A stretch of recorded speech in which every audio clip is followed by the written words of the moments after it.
జాతీయవాద జర్నలిజానికి అసలైన వేదిక నేషనలిస్ట్ హబ్ ని సబ్స్క్రైబ్ చేసుకోండి. నోటిఫికేషన్స్ కోసం బెల్ ఐకాన్ పై క్లిక్ చేయండి. ఇప్పుడు అందరూ అనుసరిస్తున్నటువంటి యోగా ఏదైతే ఉందో అది యోగాలో ఉండేటటువంటి అష్టాంగ యోగం అని ఒకటి ఉంది. యమ, నియమ, ఆసన, ప్రాణాయామ, ప్రత్యాహార, ధారణ, ధ్యాన, సమాధి, ఈ 8ని అష్టాంగ యోగం అని పిలుస్తారు. దాంట్లో మనిషి పరమోన్నతమైనటువంటి స్థానాన్ని పొందే స్థితికి సంబంధించిన విషయాలు ఆధ్యాత్మిక భావం.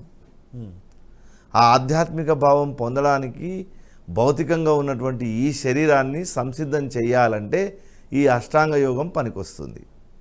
అదేంటి అంటే లోపల ఉన్నటువంటి మనస్సును కొంత కంట్రోల్ చేయాలంటే యమ నియమాలు ఉండాలి.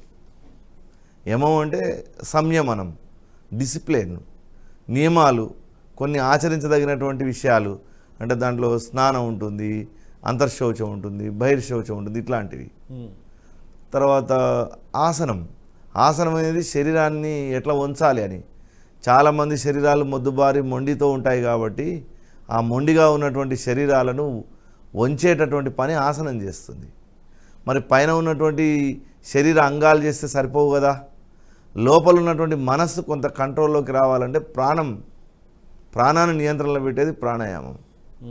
ఇవన్నీ అయిన తర్వాత యమ, నియమ, ఆసన, ప్రాణాయామ, ప్రత్యాహార, అది క్యారెక్టర్కి సంబంధించినటువంటి విషయాలు వస్తాయి. ఓకే.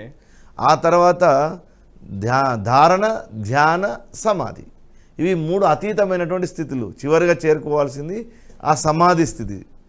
అంటే మనిషి యొక్క అస్తిత్వాన్ని కోల్పోవాలి. అంటే సర్వధర్మాన్ పరిత్యజ్య అంటాడు కదా కృష్ణుడు. అంటే అన్ని ధర్మాలను వదిలిపెట్టాలంటే నీకు ఉండేటటువంటి వర్గ, వర్ణ, లింగ, రకరకాలైనటువంటి భేదాలు ఏవైతే ఉన్నాయో ఈ శరీరంతో కలిగినటువంటి నామ రూపాలతో సహా వాటన్నిటినీ వదిలిపెట్టి ఈ విశ్వచైతన్యంతో నీవు ఏకమయ్యేటటువంటి స్థితి సమాధి. దాన్ని నిరంతరం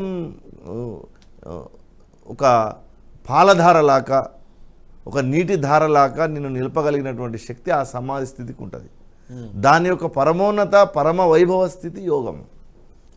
అష్టాంగ యోగం అనేది చాలా చిన్న బిట్టు అందులో. అది ఈ వీడియో మీకు నచ్చినట్టయితే లైక్ చేయండి, 10 మందికి షేర్ చేయండి. అలాగే కామెంట్ల రూపంలో మీ అభిప్రాయాలను మాతో పంచుకోండి. Nationalist hub group of channels ను సబ్స్క్రైబ్ చేసుకుని తెలుగునాట జాతీయవాద జర్నలిజాన్ని ప్రోత్సహించండి. ఈ వీడియో కింద ఉన్న బెల్ ఐకాన్ పై క్లిక్ చేయడం మర్చిపోవద్దు.